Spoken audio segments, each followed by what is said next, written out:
예천 공동체 여러분 안녕하십니까? 오늘 여러분과 함께 나눌 말씀은 감추인 보화입니다. 마태복음 13장 44절 말씀입니다. 제가 마태복음 13장 44절 말씀을 읽겠습니다. 천국은 마치 밭에 감추인 보화와 같으니 사람이 이를 발견한 후 숨겨두고 기뻐하여 돌아가서 자기의 소유를 다 팔아 그 밭을 샀느니라. 이 비유를 이해하려고 하면은 2000년 전에 배경을 알 필요가 있을 것 같습니다. 당시에는 재물과 보물을 관리하는 방법이 오늘날하고는 좀 달랐죠. 오늘날은 재물과 보석들을 은행이나 금고에 넣지 않습니까? 그런데 옛날에는 은행 개념도 금고의 개념도 없었기 때문에 보물을 항아리에 담아서 땅속에 묻어 두었습니다. 어떤 나름의 이제 표시를 했겠죠. 마태복음 25장 달란트 비유 여러분 다 생각나실 겁니다. 그때 한 달란트를 받은 사람이 주인이 맡긴 달란트를 어떻게 했다고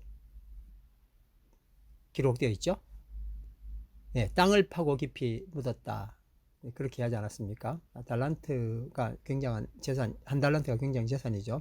아무튼 왜 땅에 묻었느냐? 이제 바로 그게 지금 이야기와 연관되어 있습니다. 가장 안전하게 보관하는 방법이기 때문에 그렇습니다. 그런데 이제 문제가 뭐냐면 보화를 땅속에 묻어둔 사람이 전쟁에서 죽거나 불의의 사고로 죽으면 그 감춘 보화가 주인을 잃게 됩니다. 예를 들어서 어떤 부자가 엄청난 보화를 땅속에 묻어두었는데 그만 전쟁이 일어난 거죠. 난리를 겪는 동안에 그 주인이 죽었거나 포로가 되어서 멀리 이방 나라로 끌려가서 영영 돌아오지 못하게 된 겁니다. 그럴 경우에 그 감추어진 보화가 수십 년 또는 수백 년간 땅속 어딘가에 묻혀 있게 됩니다. 주인만 아는 건데 이제 다 모르는 거죠. 그런데 어쩌다가 어떤 사람에 의해서 발견되는 경우가 있더라 하는 겁니다. 그게 오늘 본문 말씀에 해당되는 경우입니다. 어떤 사람이 밭에 감춰진 보화를 발견했습니다. 그 사람은 아마 남의 밭을 빌려서 농사를 짓는 소작인인 것 같습니다. 이 소작인이 밭을 가다가 감추어진 보화를 발견하게 된 겁니다. 무슨 소리가 나서 땅을 파본 거예요. 그랬더니 뜻밖에도 엄청난 보화가 거기 숨겨져 있었습니다. 그는 그것을 얼른 다시 묻어두고 돌아가서 있는 소유를 다 팔아서 그 밭을 사고 보물을 소유했다 하는 것이 오늘 비유의 말씀입니다. 여기서 중요한 것은 우연히라는 말씀이죠. 우연히. 전혀 생각하지 못했는데 그렇게 천국이 발견된 겁니다. 그냥 학교에 진학했는데 그 학교가 우연히 미션 스쿨이었어요. 우연히 처음 성경을 대하게 되었어요. 뉴질랜드에 왔는데 교회를 다니게 되었어요. 누가 가자 그래서 어느 가정집을 방문했는데 성도의 가정이었어요. 이런 것이 우연일 수 있겠죠. 그런데 이것이 바로 우리는 우연이라 하지 않고 은혜, 그레이스라고 이야기를 합니다. 오늘도 우리는 사실 생각지 못한 은혜 가운데 여기에 있습니다. 나는 우연이라고 생각하겠지만 하나님은 역사하신 겁니다. 이 감추인 보화의 비유에서 핵심 비유는 뭘까요? 첫 번째는 천국은 땅 속의 보화처럼 감추어져 있다 하는 것입니다. 천국은 마치 밭에 감추인 보화와 같으니, 천국은 밭에 감추인 보화와 같아서 모든 사람들의 눈에 보이지 않는다 하는 겁니다. 그래서 천국을 발견하거나 소유한 사람이 많지 않습니다. 여기 땅 주인도 자기 밭에 보화가 감추어져 있는지 알지 못했잖아요. 그래서 소작인이 밭을 팔라고 했을 때 아무 생각 없이 파는 겁니다. 오늘날 많은 사람들이 자기 밭에 감추어진 보화를 잘 알지 못합니다. 알래스카 여러분 다 아시죠? 사실 이 땅은 구소련의 땅 아니었습니까? 그런데 쓸모없는 얼음 땅으로 생각했던 소련이 1867년에 당시 760만 불에 미국에 팔게 되었습니다. 아이고, 우리는 엄청나게 이익 받네 하고 아마 팔았을 겁니다. 그런데 불과 13년 만에 그 땅에서 천연가스와 석유가 발견되면서 엄청난 땅의 가치를 알게 되었죠. 이후에 냉전시대에서 미국이 소련과 일본을 경계할 수 있는 전략적인 요새가 되었습니다. 그런데 더 재미있는 일은 당시 미국의 국무회의에서는 이 알래스카를 사기로 결정한 일이 가장 치욕스러운 바보 같은 결정이었다라고 그렇게 한 거예요. 마태복음 13장 11절에 대답하여 가라사대 천국의 비밀을 아는 것이 너희에게는 허락되었으나 저희에게는 아니 되었나니 라는 말씀이 있습니다. 예수님은 이 천국의 가치가 모든 사람에게 드러난 것이 아니라고 말씀하십니다. 당시에 바리새인과 서기관들에게는 아니었습니다. 그러나 예수님 제자들에게는 천국의 비밀을 아는 것이 허락되었습니다. 여기서 감추인 보화는 무엇일까요? 바로 예수 그리스도이시며 동시에 그분이 다스리시는 천국, 하늘 나라를 말하는 겁니다. 천국은 마치라고 이야기했잖아요. 예수님은 천국을 보화, 보물로 비유하셨습니다. 보물이라는 것은 가장 귀한 것, 이런 뜻 아닙니까? 여러분에게는 무엇이 보화, 가장 귀중한 겁니까? 무엇이 가장 소중한 것이라고 생각하십니까? 정말 예수님이 가장 귀한 보화입니까? 그 예수님이 어디에 계십니까? 여러분 안에 계십니까? 그러면 내가 얼마나 존귀한 존재가 되는 것일까요? 바로 내 안에 보화가 있잖아요. 한국에서 목욕탕 가면 보이는 이제 흔한 광고 문구가 있잖아요. 귀중품은 카운터에 보관하시기 바랍니다. 생각나시죠? 보관하지 않은 물품은 분실을 당사가 책임지지 않습니다. 귀중품을 가졌는데 이것을 아무데나 두거나 방치한 사람은 아무도 없을 겁니다. 근데 갑자기 제가 귀중품이라는 생각이 들었습니다. 딱 한 가지 이유 때문입니다. 보화이신 예수님이 내 안에 계시기 때문입니다. 그렇구나. 예수님을 알게 되면 천국을 발견하게 되고 내가 어떤 존재인지를 알게 되는 거구나. 이 감추어진 보화의 비유를 제자들에게 말씀하시는 예수님의 의도는 무엇이었을까요? 바로 너희들이 감추어진 보화다. 내가 너희 안에 있기 때문이다. 그렇게 말씀하시는 겁니다. 두 번째로 천국을 발견한 사람은 기쁨이 넘친다는 겁니다. 마태복음 13장 44절 천국은 마치 밭에 감추인 보화와 같으니 사람이 이를 발견한 후 숨겨두고 기뻐하며 돌아가서. 땅속에 묻혀있는 보화를 발견하고 조용히 도로 파묻어 놓고 집으로 돌아온 그가 얼마나 기뻤겠습니까? 여러분 상상이 되십니까? 그 항아리 속에 빛나는 보석들 생각해 보십시오. 이런 기쁨이 어디 있습니까? 이런 횡재가 또 어디 있습니까? 이게 바로 신앙생활의 비밀입니다. 여러분, 예수님 믿으면 이같이 기쁨이 오는 것입니다. 예수님 안에서 천국을 발견한 사람은 바로 이와 같은 사람입니다. 왜냐하면 예수 믿는 사람은 감추인 보화인 예수님을 발견했기 때문입니다. 계시록 21장 18절에서 22절 말씀입니다. 그 성곽은 벽옥으로 쌓였고 그 성은 정금인데 맑은 유리 같더라. 그 성의 성곽의 기초석은 각색 보석으로 꾸몄는데 첫째 기초석은 벽옥이요, 둘째는 남보석이요, 셋째는 옥수요, 넷째는 녹보석이요, 다섯째는 홍만호요, 여섯째는 홍보석이요, 일곱째는 황옥이요, 여덟째는 녹옥이요, 아홉째는 담황옥이요, 열째는 비취옥이요, 열한째는 청옥이요, 열두째는 자수정이라. 그 12문은 12진주니 각 문마다 한 개의 진주로 되어 있고 성의 길은 맑은 유리 같은 정금이더라.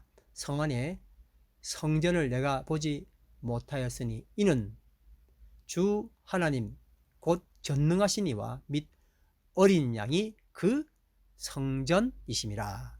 아멘. 여러분, 우리가 들어보지도 못한 진귀한 보석들로 가득 찬 곳이 천국이죠. 천국에는 12진주문이 있다고 기록하고 있습니다. 천국의 문 하나하나가 진주 보석으로 되어 있습니다. 이런 천국을 발견했는데 왜 기쁨이 없겠습니까? 전능하신 이와 어린 양을 보게 되는데 정말 얼마나 기쁜 일일까요? 마귀는 그리스도인의 기쁨을 어떻게 해서라도 빼앗습니다. 그리고 세상의 것으로 채웁니다. 그것이 다인 양 착각하게 만듭니다. 그래서 중간에서 애매하게 만들죠. 천국을 소유하기엔 너무 세상이 좋고 세상에서 살기엔 조금 꺼림칙하고, 이 같은 환경에 의해서 움직이는 그리스도인의 모습을 W.E. 토저는 주변적 그리스도인이라고 말했습니다. 주변적 그리스도인은 어떤 것도 결정하지 못합니다. 늘 중간에서 재어보기 때문에 그렇습니다. 여기가 좋을까? 어떤 것이 더 이익일까? 계속 중간에만 있는 겁니다. 중간만 가라고 사실 우리가 배운 게 많잖아요. 그런데 여기 보화를 발견한 사람은 너무 기뻐서 자기의 소유를 다 팔았답니다. 전혀 아까운 생각이 들지 않았습니다. 천국의 기쁨을 소유한 사람은 세상 것들 때문에 연연하지 않습니다. 세상적인 것 때문에 싸우지 않습니다. 얼마든지 양보하고 삽니다. 여러분, 놀라운 이야기 아닙니까? 이래도 괜찮고 저래도 괜찮습니다. 이것은 인격이 괜찮아서가 아닙니다. 왜 그럴까요? 바로 예수님 때문에 그렇습니다. 천국을 소유했으니 다른 게 문제가 되지 않습니다. 째째하게 찌질하게 살지 않는다는 겁니다. 그저 천국을 소유한 기쁨으로 산다 하는 것입니다. 셋째로, 천국을 소유하기 위해서 어떤 희생이라도 지불한다는 겁니다. 다시 한번 오늘 본 말씀이 있습니다. 천국은 마치 밭에 감추인 보화와 같으니 사람이 이를 발견한 후 숨겨두고 기뻐하며 돌아가서 자기의 소유를 다 팔아 그 밭을 사느니라. 감춘 보화를 발견한 사람은 절대로 보화를 포기하지 않을 겁니다. 그래서 이 사람은 일단 발견한 보화를 아무도 모르게 다시 깊숙이 묻었습니다. 그리고는 두근거리는 가슴을 안고 집으로 돌아왔습니다. 그리고 다음날 아침 아마 일찍이 서둘러서 어딘가로 갔을 거예요. 부동산 중개인을 찾아갔겠죠? 그 밭을 사기 위함입니다. 여러분, 질문이 있습니다. 보화만 사면 되는데 그러기 위해서 뭐를 같이 사야 돼요? 네, 밭도 같이 사야 한다는 겁니다. 그럼 밭은 무엇일까요? 밭은 보화, 즉 예수 그리스도가 숨겨진 곳을 의미합니다. 보화가 어디 있습니까? 밭에 있습니다. 밭은 교회입니다. 나는 예수님은 좋아하지만 교회는 아니다 라는 분이 있습니다. 하나는 맞지만 하나는 틀린 겁니다. 보화를 발견하기 위해서는 보화만 사는 게 아니고 밭을 사야 합니다. 어떤 분은 나는 예수님은 원하지만 그 사람은 아니야 라는 분도 계십니다. 역시 반쪽짜리 천국입니다. 사람도 사야 합니다. 교회는 뭐예요? 사람이잖아요. 예수님 믿는 사람들의 모임이잖아요. 그 사람 안에 예수님이 계시면 그 사람도 사야 한다 하는 뜻입니다. 아, 저건 필요 없어. 나는 딱 보화만 묻혀 있는 저 한 평만 살 거야. 그럴 수가 없다는 겁니다. 어떤 분은 나는 예수님만 믿고 세상에서 살고 싶지 않다고 말합니다. 세상을 사야 할 때도 있습니다. 보화는 고상한 기도원에 있지 않기 때문에 그렇습니다. 세상으로 나와 세상을 사야 한다는 겁니다.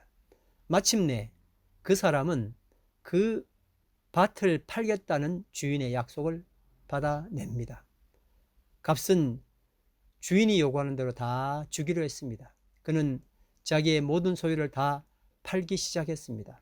그래도 부족하니까 뭐 결혼 반지, 애기 돌반지, 우리 그런 있으면 다 팔잖아요. 이제 그렇게 한 거죠. 모든 걸 다 중요하다고 생각하는 것조차도 다 팝니다. 아마 가족들과 이웃들은 그를 보고 미쳤다고 했을 겁니다. 아무리 봐도 그 묵은 밭이 그 정도 가치는 없지 않겠습니까? 그런데 그 사람은 아랑곳하지 않고 있는 걸 다 팔아서 결국 그 밭을 사는 겁니다. 왜냐하면 천국은 양보할 수 없기 때문에 그렇습니다. 포기할 수 없기 때문에 그렇습니다. 여러분, 내가 가진 것이 아무리 중요하고 내 기득권이 아무리 중요하다 할지라도 천국 앞에서는 정말 아무것도 아닙니다. 절대적 가치가 천국에 있기 때문에 그렇습니다. 여기 보화를 발견한 후에 이를 발견한 후 숨겨두고 돌아가서 라고 했습니다. 참된 보화는 자기의 소유 전부를 버림으로 얻을 수 있는 겁니다. 하늘의 보화는 포기하는 만큼 얻는 겁니다. 천국은 약간의 값을 지불하고 얻는 상품적 가치가 아닙니다. 자기의 소유 전부를 버리고 얻는 절대적인 가치 아닙니까? 천국은 우리의 전부를 요구할 만큼의 가치가 있습니다. 이 비유의 핵심은 모든 것을 다 희생할지라도 천국을 얻는 것이 훨씬 더 가치가 있다라는 것을 웅변하는 것입니다. 천국은 자신이 일평생 벌어들인 모든 소유를 다 투자하더라도 아깝지 않을 정도로 귀하고 소중한 것입니다. 보물은 발견하는 것보다 내 것으로 만들어야 되겠죠. 더 중요하니까요. 밭에 감추인 보화를 발견한 자는 발견한 것으로 만족하지 않았습니다. 자신의 전 재산을 다 팔아 그 밭을 사고 보화를 소유했습니다. 모든 것을 팔아 하나를 사는 희생이 보물을 가치 있게 하는 법입니다. 보물도 소유하고 내 전에 소유했던 것도 소유하고 그럴 수가 없다 하는 것입니다. 진주를 발견한 사람은 더 이상 조약돌의 미련을 갖지 않는 거죠. 당연합니다. 태양을 발견한 사람은 더 이상 촛불을 켜고 싶지 않을 겁니다. 과연 내 마음속에, 우리 마음속에 감추인 보화, 천국을 발견했습니까? 보화이신 예수 그리스도를 발견했습니까? 그를 만나 너무 기뻐서 잠 못 이룬 적 있습니까? 너무 감격스러워 눈물 흘린 적 있습니까? 오 주님 하고 큰 소리친 적 있습니까? 말씀을 마칩니다. 다 같이 한번 따라 하시겠습니다. 천국은 마치 밭에 감추인 보화와 같으니 사람이 이를 발견한 후 숨겨두고 기뻐하여 돌아가서 자기의 소유를 다 팔아 그 밭을 샀느니라. 아멘. 마태복음 14장 44절 말씀이었습니다. 기도드리겠습니다. 하나님, 진정한 보화, 모든 것을 버릴 수 있음을 다시 한번 말씀을 통하여 알게 하신 것을 감사합니다. 세상에서 내가 추구했던 그 많은 것들, 정말 아무것도 아닌 것처럼 버릴 수 있는 유일한 이유는 예수 그리스도, 그분이 내 마음 가운데 보화이시기 때문입니다. 세상의 것 연연하지 아니하는 하나님의 사람 되기를 원합니다. 최고의 보화를 발견한 사람으로 살기를 원합니다. 하나님, 우리의 삶을 축복하여 주시옵소서. 예수님 이름으로 기도드립니다. 아멘.